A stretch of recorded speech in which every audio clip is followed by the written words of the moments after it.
Hello everyone, मैं हूं घनश्याम सैनी और आप मुझे देख रहे हैं यूट्यूब चैनल केमिस्ट्री धाम पर। हम पढ़ रहे हैं कक्षा 12 में चैप्टर नंबर 8 डी और एफ ब्लॉक तत्व। इस चैप्टर की आज की अपनी अंतिम कक्षा है, आज की अपनी अंतिम क्लास या लेक्चर होने वाला है। इससे पहले अपन ने डी ब्लॉक कंप्लीट पढ़ लिया है और एफ ब्लॉक में लेंथेनाइड सीरीज को कंप्लीटली पढ़ लिया है। आज की अपनी क्लास में रहने वाला है एक्टिनोइड सीरीज। इस एक्टिनोइड सीरीज को अपन 5F सीरीज के नाम से भी जानते हैं या द्वितीय अंतः संक्रमण श्रेणी के नाम से भी जाना जाता है। देखिए, लेंथेनाइड सीरीज को अपन ने किससे लिखा था? Ln से। तो वैसे ही अपनी जो एक्टिनोइड सीरीज है उसे An से निरूपित करेंगे।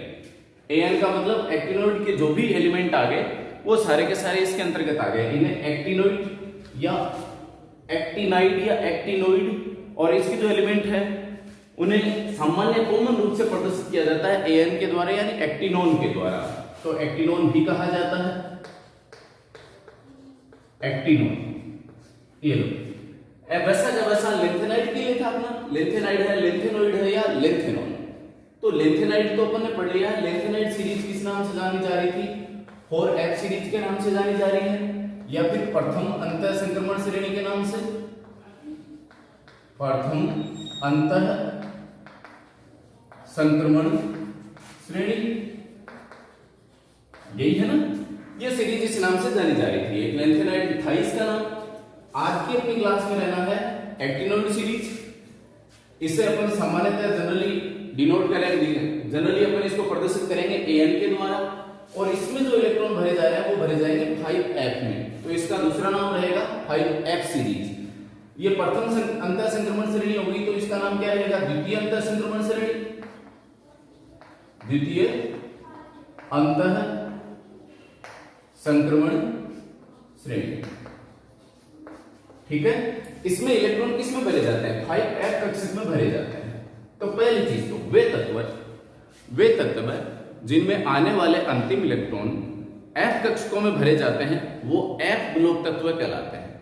यदि ये इलेक्ट्रॉन F में कौन से में भरे? 5F कक्षक में भरे जाएं तो इस प्रकार की तत्व कहलाते हैं एक्टिनोइड श्रेणी के अंतर्गत ये तत्व आते हैं।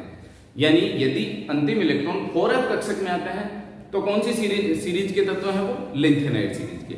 यदि अंतिम तत्व 5F में आते हैं तो वो अंतिम इलेक्ट्रॉन 5F कक्षक में आते हैं तो वो किस सीरीज के तत्व कहलाते हैं? एक्टिनोइड सीरीज के तत्व कहे जाते हैं। बहुत सिंपली मैं आपको समझाने वाला हूं। जितने इसके 14 एलिमेंट हैं, 14 तत्व हैं, उन 14 के 14 तत्वों को याद करने का तरीका भी मैं बहुत सिंपली बताऊंगा और साथ ही साथ पढ़ेंगे अपन इलेक्ट्रॉनिक विन्यास और एक्टिनोइड और लेंथेनोइड में अंतर। तो आज की अपनी क्लास में ये सब रहने वाला है। तो देखिए, अब सामान्य इलेक्ट्रॉनिक विन्यास F ब्लॉक का क्या होता है भाई? N-2 F 0 to 14 N-1 D 0 to 2 और N-S, यही रहना।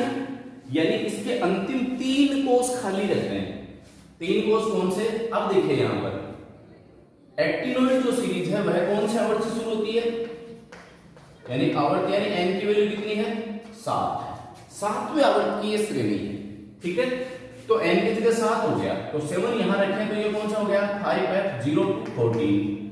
ये इसे काउंट करें 7 से तो 6D 0 to 2 और यहां 7S। ये हो गया सामान्य इलेक्ट्रॉनिक विन्यास। सामान्य इलेक्ट्रॉनिक विन्यास किसका हो गया? ये हो गया है अपनी एक्टिनोइड सीरीज का।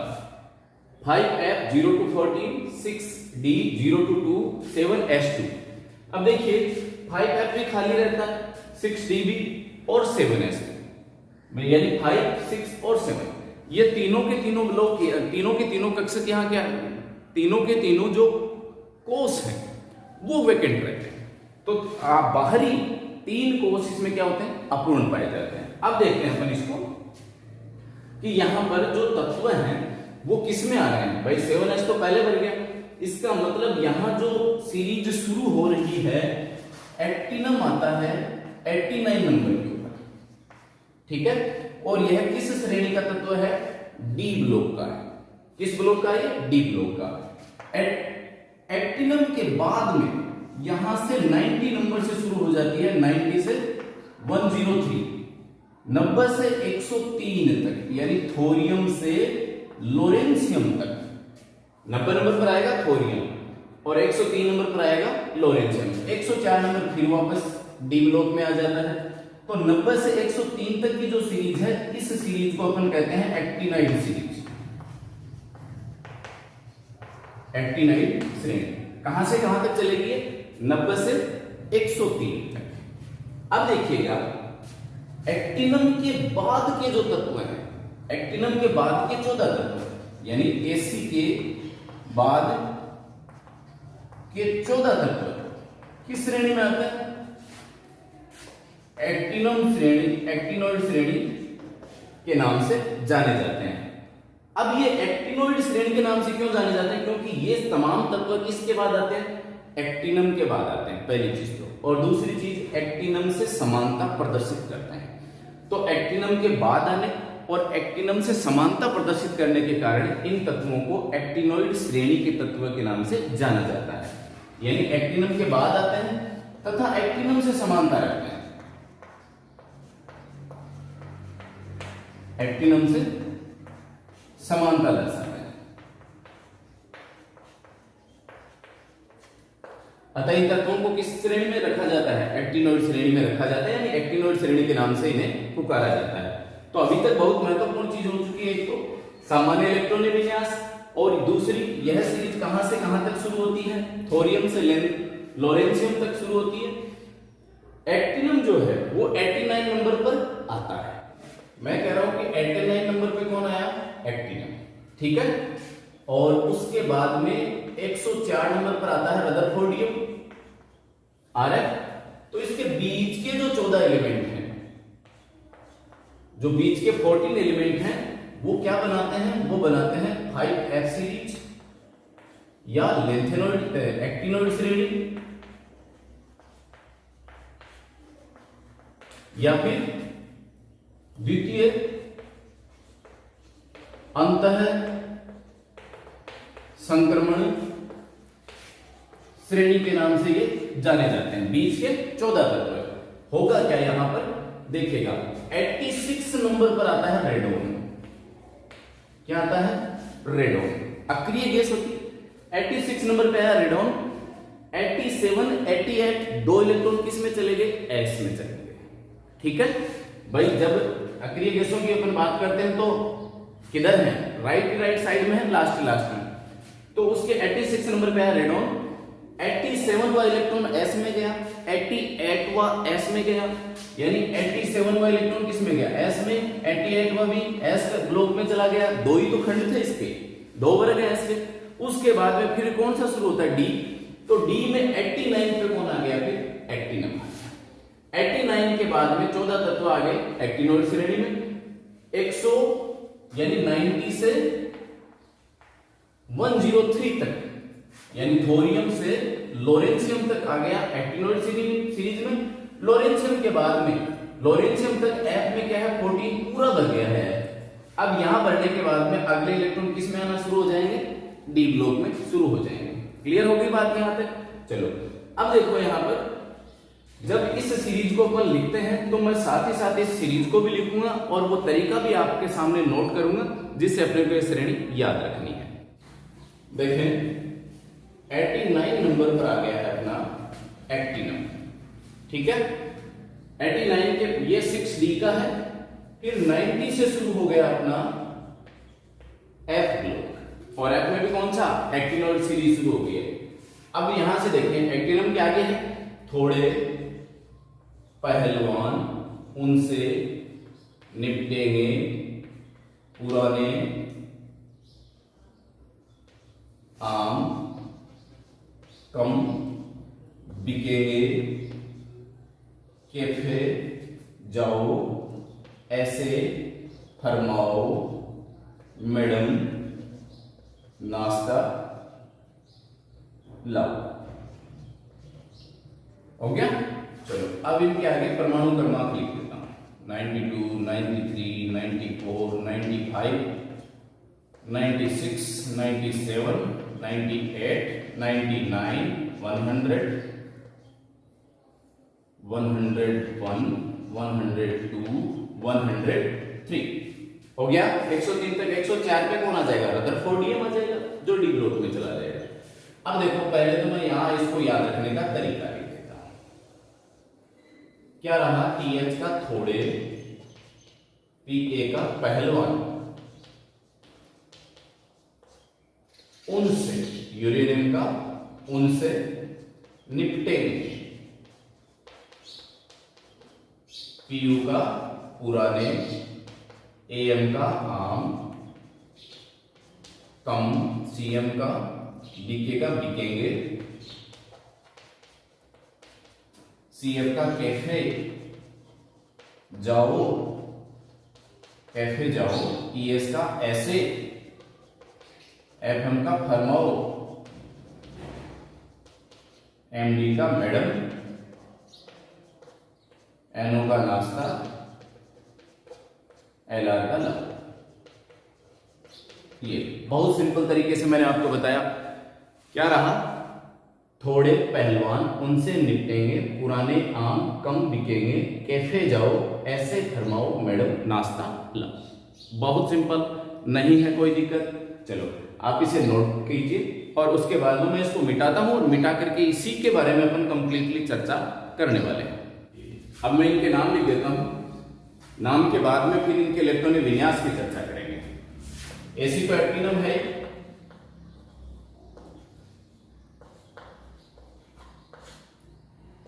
TH का थोरियम, PA का प्रोटेक्टिनियम। 2-3 बार नाम रिवाइज करोगे, नाम याद आ जाएंगे। प्रोटेक्टिनियम, U को आप अच्छे से जानते हो, यूरेनियम, यूरेनियम। NP का नेपच्यूनियम, नेपच्यूनियम। PU का प्लूटोनियम, प्लूटोनियम। AM का अमेरिशियम,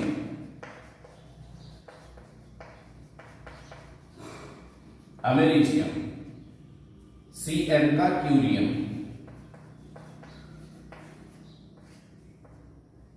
DK का बर्केलियम, बर्केलियम। CF का कैलिफोर्नियम,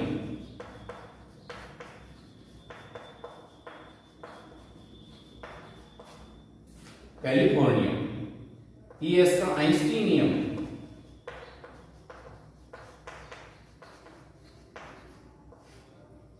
FM का फर्मियम, फर्मियम। MD का मेंडेलिवियम,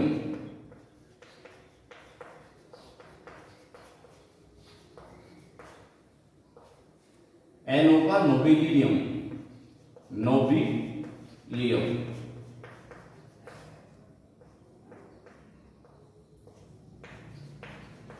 और LR का लोरेंशियम, LR का लोरेंशियम। ये सब इनके नाम हो गए, नोट करो इसे आराम से, ठीक है। चलो अब इनके इलेक्ट्रॉनिक विन्यास अपन लिख लेते हैं। आइए तो देखिए, एक्टिनम में यहां से अपन बात करें तो F कौन सा है यहां? 5F चलेगा ना। 5F से पहले रेडोन गैस भर गई है पूरी, यानी 86 इलेक्ट्रॉन का हिसाब हो गया है यहाँ। 86 इलेक्ट्रॉन को मैंने आपको बता दिया, इससे पहले क्या आएगी? रेडोन गैस आएगी। तो अक्रिय गैस विन्यास अपन ने पहले लिख दिया। तो अक्रिय गैस विन्यास की जगह अपन ने क्या लिखा? उसका संकेत लिख दिया कि रेडोन आ गया, यानी 86 इलेक्ट्रॉन तो यहां हो गए। उसके बाद में 5F में 0 रहता है, डी ब्लॉक का ही है। 6D में रहता है 1 इलेक्ट्रॉन और 7S में रहेंगे 2 इलेक्ट्रॉन, यानी रेडोन 86 नंबर। 86 के बाद में 2S के इलेक्ट्रॉन भर गए, तो 87, 88 और 1 इलेक्ट्रॉन आ गया डी में, तो हो गया 89। 89 का हिसाब यहां कंप्लीट। अब इसके बाद में देखिएगा, इसके शुरुआती जो तत्व हैं उनमें 5F और 6D में जो डिफरेंस है, एनर्जी डिफरेंस यानी ऊर्जा अंतर बहुत ही अल्प होता है, बहुत कम होता है। इसका मतलब डी के इलेक्ट्रॉन एफ में ट्रांजिशन करते रहते हैं, एफ के इलेक्ट्रॉन डी में ट्रांजिशन करते रहते हैं। यानी 4f अपन यूं कहें कि 5f और 6d दोनों लगभग एक दूसरे से मिले हुए हैं, ऊर्जा अंतर ना के बराबर है शुरुआती तत्वों में, उसके बाद भी ऊर्जा अंतर तो कम ही रहता है लेकिन काफी थोड़ा बढ़ जाता है, एनर्जी डिफरेंस पहले की तुलना में ज्यादा हो जाता है। तो शुरुआती तत्वों की जब अपन बात करें तो 5f और 6d में एनर्जी अंतर कम होने की वजह से d के इलेक्ट्रॉन f में, f के इलेक्ट्रॉन d में ट्रांजिशन होता रहता है। तो शुरुआत में ही अपने को इनका इलेक्ट्रॉनिक विन्यास ध्यान रखना है। थोरियम में यद्यपि इलेक्ट्रॉन किस था, f में आना चाहिए था, लेकिन एनर्जी डिफरेंस इतना कम कि अपन ने इसको किस में शो कर दिया, 7s2 में कर दिया। क्लियर हो गई बात? तो 5f0 6d1 7s2। रेडोन की जब अपन बात करें तो रेडोन तो 86 है ही। अब प्रोटेक्टिनियम में क्या रहेगा, 5f में एक इलेक्ट्रॉन तो इसमें आ ही गया था, इसका मतलब ये नहीं कि आपने f में एक इलेक्ट्रॉन रख दिया तो गलत हो जाएगा, नहीं, ट्रांजिशन होता रहता है। तो f में भी एक इलेक्ट्रॉन है तो f का ही, अभी किस में है, d में है। अब f में कितने, एक तो यहां का और एक और आ गया तो 2 इलेक्ट्रॉन हो गए, और 6d में कितना रह गया, एक ही रह गया, 7s2। थोड़ा विशेष ध्यान रखना अपने को यहाँ पर, जो अपने अकॉर्डिंग टू सिलेबस है, अपन सिलेबस के अकॉर्डिंग ही चल रहे हैं, इसलिए उसी के अनुसार अपन इलेक्ट्रॉनिक विन्यास शो कर रहे हैं। बाकी ये एक से अधिक प्रकार के इलेक्ट्रॉनिक विन्यास शो कर सकते हैं, यानी 5f1 6d1 भी होता है, 5f2 ये हो गया 6d1। क्लियर होगी बात भाई? यहां तक हो गया ना भाई, 2 इलेक्ट्रॉन इसमें, एक इलेक्ट्रॉन किसका था, f का था। अब मैंने एक इलेक्ट्रॉन तो यहाँ f का दिया ही और एक और आया f का, तो 2 हो गए, d में एक ही रहा। फिर यूरेनियम, यूरेनियम हो गया 5f3 6d1 7s2। d में अब भी इलेक्ट्रॉन चल रहा है जो चलेगा नेपच्यूनियम तक, 5f4 6d1 7s2। ये रह गया ना। अब देखिएगा आगे प्लूटोनियम आया, तो प्लूटोनियम आएगा तो एनर्जी डिफरेंस तो मैं अभी कह रहा हूं कि बहुत कम है, तो 5f में कितना, एक इलेक्ट्रॉन आएगा तो 5 हो जाएंगे, एक d का इसके अंदर गिर जाएगा तो 6 हो गए। 5f6 6d अब खाली हो गया है और 7s2। आगे देखें अमेरिशियम में रेडोन है, 5f7 अर्धपूरित हो गया है, 6d खाली है, 7s2। ये अर्धपूरित हो गया, इसका मतलब आगे जो इलेक्ट्रॉन एक आएगा, अर्धपूरित का स्थायित्व अधिक है, f में 7 कक्षक होते हैं तो 7 इलेक्ट्रॉन आ गए। अब 8वां जो आएगा तो वो किसमें, d वाला d में चला जाएगा, यानी एनर्जी डिफरेंस कम है ना, तो 5d में 7 ही रहेंगे, 5f में 7 ही, 6d में 1 आ गया, 7s2। फिर बर्केलियम में वापस अरेंजमेंट चेंज, 5f में 1 आएगा तो 8, 1 ये गिरेगा 9, 6d0 7s2।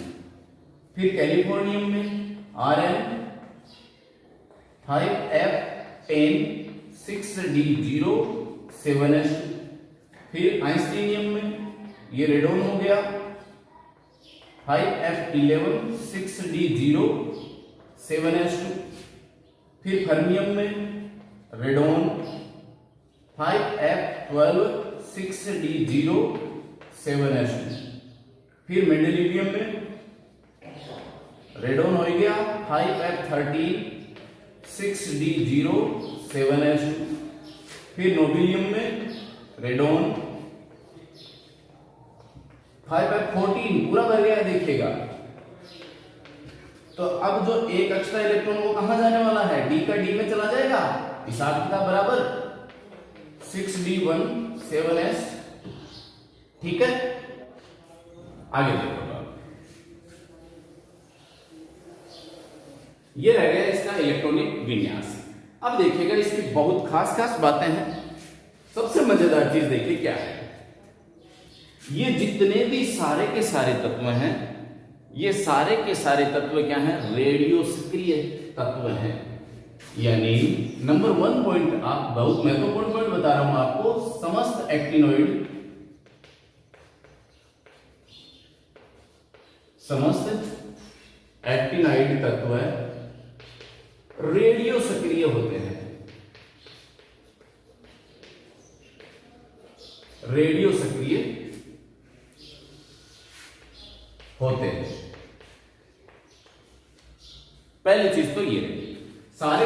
तत्व रेडियो सक्रिय है। क्यों? रेडियो सक्रियता का मतलब क्या है? यानी ये समय के साथ में अपघटित होते रहते हैं, क्षयित होते रहते हैं, रेडियो एक्टिव होते हैं।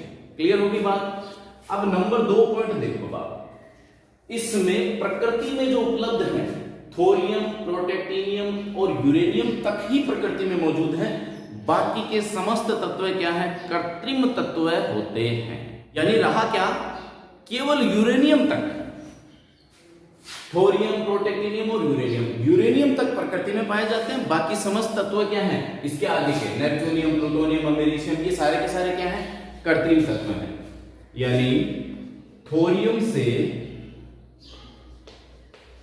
से यूरेनियम तक प्रकृति में मौजूद, बाकी अन्य सभी तत्व कृत्रिम हैं। कृत्रिम है यानी मानव द्वारा बनाए गए हैं। अब आपको इनके नाम से ही लग रहा होगा, नाम से जैसे अमेरिशियम, अमेरिका का नाम आ रहा है, क्यूरियम, बर्केलियम, कैलिफोर्नियम, कैलिफोर्निया का, आइंस्टीनियम, आइंस्टीन साइंटिस्ट का, फर्मियम, ये भी साइंटिस्ट हैं, बर्केलियम साइंटिस्ट हैं, मेंडेलिवियम, आप अच्छे से जानते हो मेंडेलिव को, नोबेलियम, जिनके सम्मान में नोबेल पुरस्कार है, लोरेंज।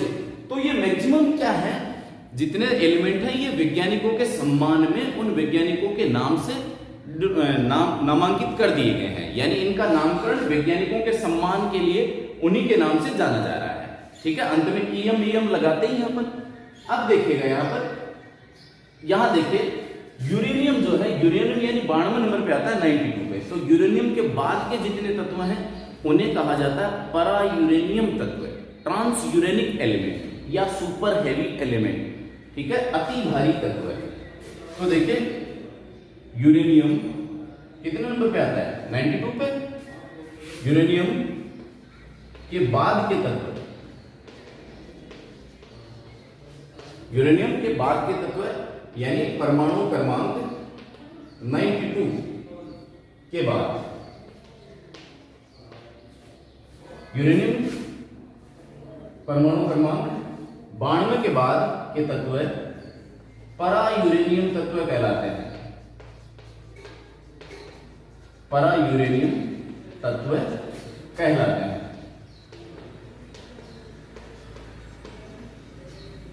परा यूरेनियम, ट्रांस यूरेनिक,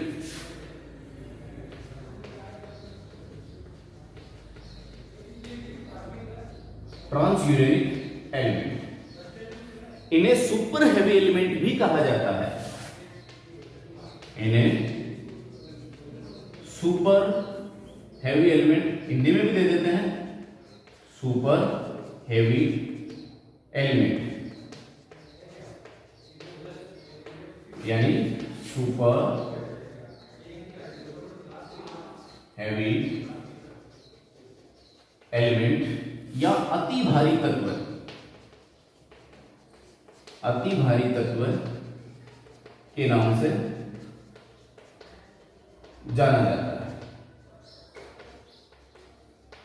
देखो बहुत महत्वपूर्ण खास चीजें चल रही है माध्यमिक शिक्षा बोर्ड की परीक्षा में।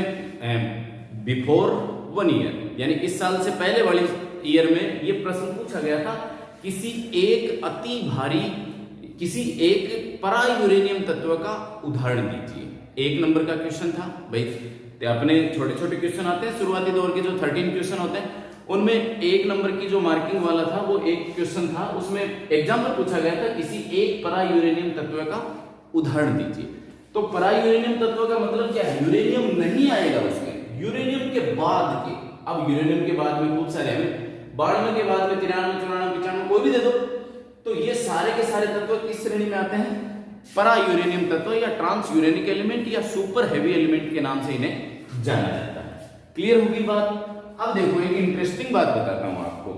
सबसे पहले जो इस एक्टिनोइड श्रेणी के जितने भी तत्व हैं, इन एक्टिनोइड श्रेणी के जितने भी तत्व हैं उनमें सबसे पहले खोजा गया था यूरेनियम।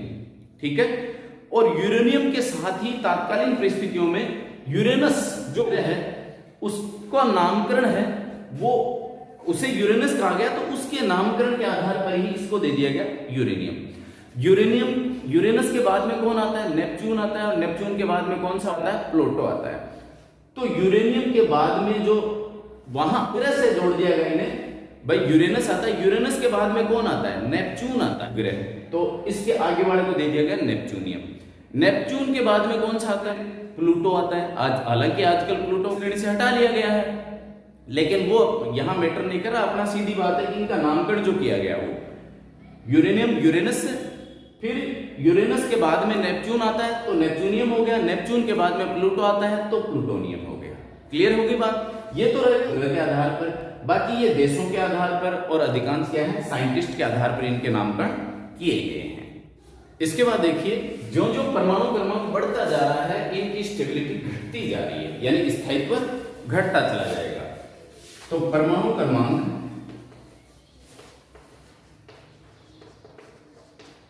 बढ़ने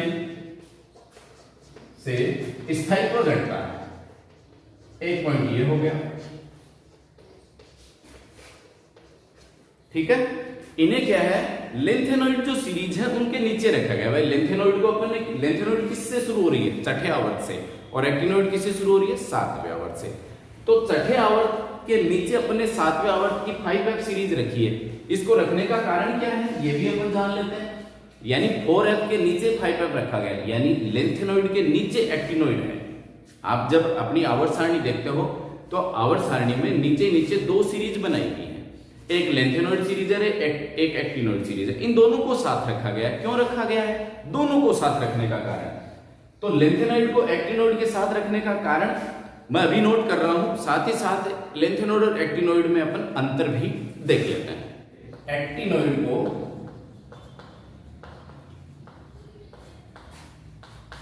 लेंथेनॉइड के साथ रखा गया है,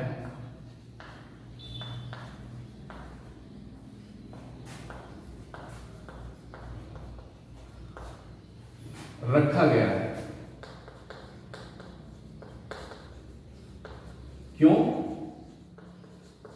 क्योंकि कारण देखिए क्या है। सबसे पहला नंबर वन तो ये कि भाई पहली चीज है कि भाई आवर्त सारणी में स्थान की कमी है, दिख ही रहा आपने को।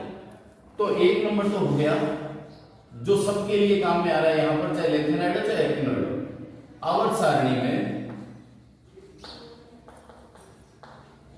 स्थान की कमी। फिर नंबर 2 देखिए, लेंथेनॉइड और एक्टिनॉइड श्रेणी के जो तत्व हैं उनके अंतिम इलेक्ट्रॉन कहां आते हैं? f कक्षक में आते हैं। इसका मतलब उनका इलेक्ट्रॉनिक विन्यास क्या हो गया? समान हो गया, एक जैसा ही हो गया ना भाई। f ब्लॉक में आ रहा है तो f आएगा, फिर d आएगा और s आएगा, यही तो कर रहा है अपन। तो दोनों के इलेक्ट्रॉनिक विन्यास, दोनों के इलेक्ट्रॉनिक विन्यास में समान। अब जब दोनों के इलेक्ट्रॉनिक विन्यास समान होंगे तो गुणों में भी समानता हो जाएगी। दोनों के गुणों में, दोनों के गुणों में समान। ये तीन प्रमुख रूप से वो कारण हैं जिन्हें लेंथेनॉइड के साथ में एक्टिनॉइड को रखा गया है। ठीक है, अब इसके बाद अपन देख लेते हैं लेंथेनॉइड और एक्टिनॉइड में मुख्य क्या अंतर है। लीजिए, अब अपन इस चैप्टर के जो अंतिम टॉपिक है उसका अपन डिस्कस कर लेते हैं। लेंथेनॉइड और एक्टिनॉइड श्रेणी में प्रमुख रूप से क्या अंतर है। तो मैं यहां लिख देता हूं, एक तरफ लिख देता हूं लेंथेनॉइड और दूसरी तरफ लिख देता हूं एक्टिनॉइड। देखिए, ये मैंने दो भागों में डिवाइड कर लिया।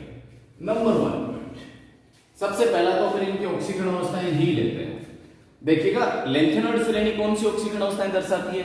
आपको सबको पता है, लेंथेनॉइड श्रेणी की सबसे स्टेबल ऑक्सीकरण अवस्था +3 होती है, लेकिन इसके अलावा वो +2 और +4 भी दर्शाती है। लेकिन एक्टिनॉइड सीरीज जो है, मैं कह रहा हूं काफी मिले हुए होते हैं। 5f है, 6d है, बहुत एक दूसरे से मर्ज होते हैं, तो इसके फलस्वरूप ये एक उससे भी अधिक ऑक्सीकरण अवस्थाएं दर्शा सकते हैं। यानी +2 है, +3 है, +4 है, +5 है, +6, +7 तक ये ऑक्सीकरण अवस्थाएं दर्शा सकती है।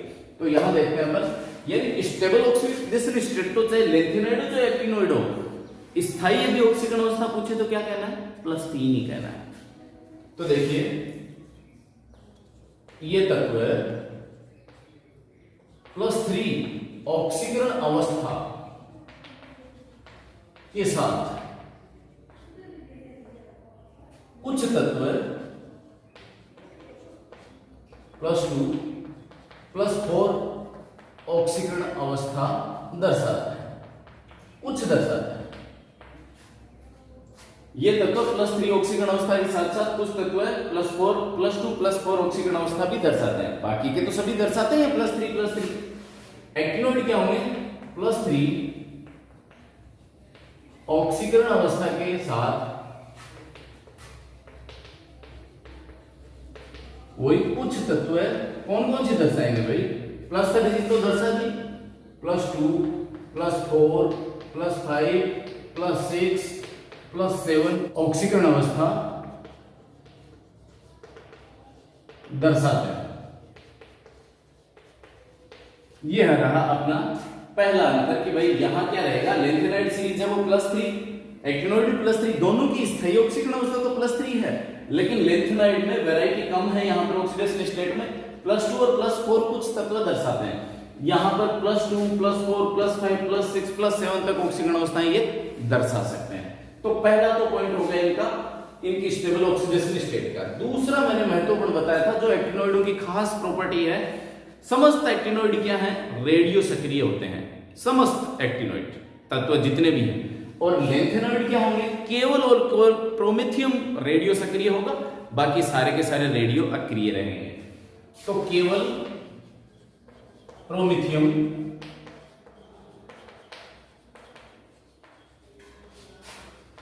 रेडियो सक्रिय होता है,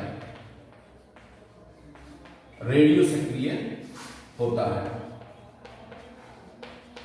और समस्त एक्टिनॉइड क्या होंगे, रेडियो सक्रिय। इधर समस्त एक्टिनॉइड रेडियो सक्रिय होते हैं, इसमें सारे के सारे रेडियो सक्रिय होंगे। ये रहे दो। तीसरा पॉइंट रहेगा जो अपन इनके ऑक्सी आयनों की अपन बात करते हैं, तो ऑक्सी आयनों की प्रवृत्ति जो लेंथेनॉइड तत्व है उनमें कम होती है, कम क्या ना के बराबर ही है। और एक्टिनॉइड जो श्रेणी के तत्व हैं वो ऑक्सी आयन बनाते हैं, तो ये नहीं बनाते और एक्टिनॉइड के तत्व बनाते हैं, तो ये ऑक्सी आयन नहीं बनाते।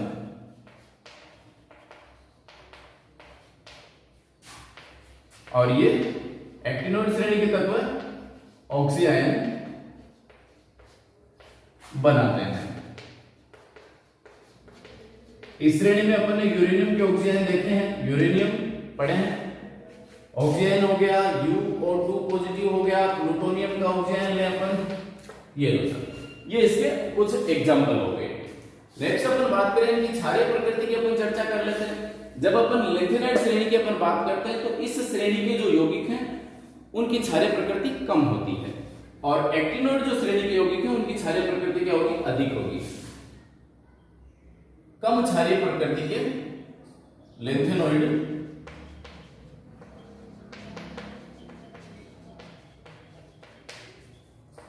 के यौगिक, लेंथेनॉइड तत्व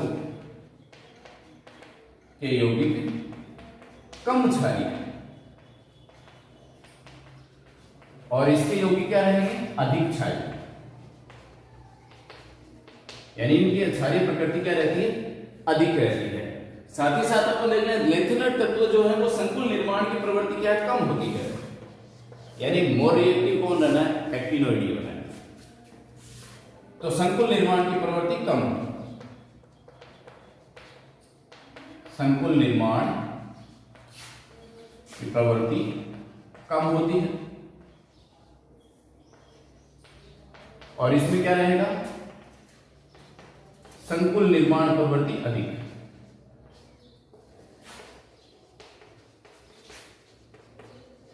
अधिक होती है। ठीक है, छठा पॉइंट अपन देख लेते हैं इसका। भाई क्षारीय प्रकृति हो गई, संकुल निर्माण की प्रवृत्ति होगी।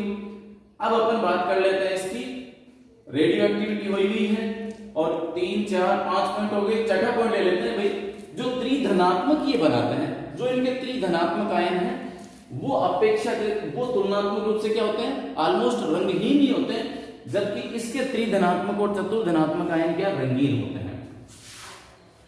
तो त्रिधनात्मक आयन रंगहीन सॉरी, और इसकी क्या रहेंगे त्रिधनात्मक चतुर्धनात्मक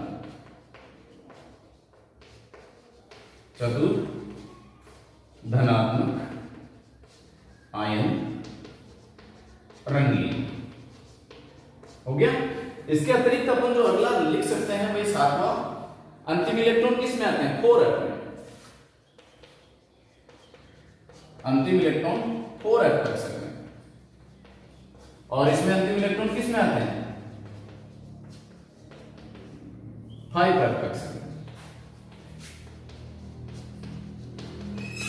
ये रहे कुछ प्रमुख रूप से कुछ इनमें लेंथेनाइड और एक्टिनोइड श्रेणी में अंतर, और इन्हीं अंतरों के साथ ही अपना डी और एफ ब्लॉक जो चैप्टर नंबर 8 है वो पूर्णतः संपन्न होता है।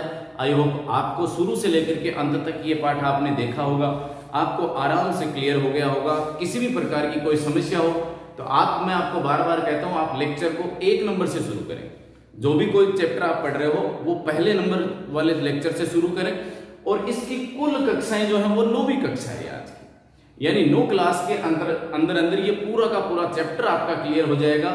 जितने भी तत्व हैं उन तत्वों को याद करने का तरीका मैंने आपको समझाया है, डी ब्लॉक हो या एफ ब्लॉक हो, तीनों श्रेणियां डी ब्लॉक की, दोनों श्रेणियां एफ ब्लॉक की, ये मैंने आपको याद करने का तरीका समझा दिया है।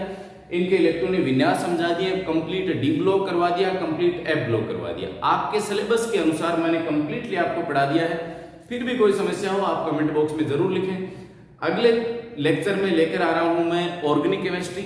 ऑर्गेनिक केमिस्ट्री का अपन पढ़ने वाले हैं 10वें चैप्टर से शुरू करेंगे इसे, वहीं से अपनी ऑर्गेनिक केमिस्ट्री शुरू हो रही है। तो मिलते हैं अपन अगली क्लास में ऑर्गेनिक के साथ में। आप बने रहिए केमिस्ट्री धाम के साथ में, पढ़ते रहिए, मस्त रहिए, व्यस्त रहिए, स्वस्थ रहिए। जय हिंद, जय भारत।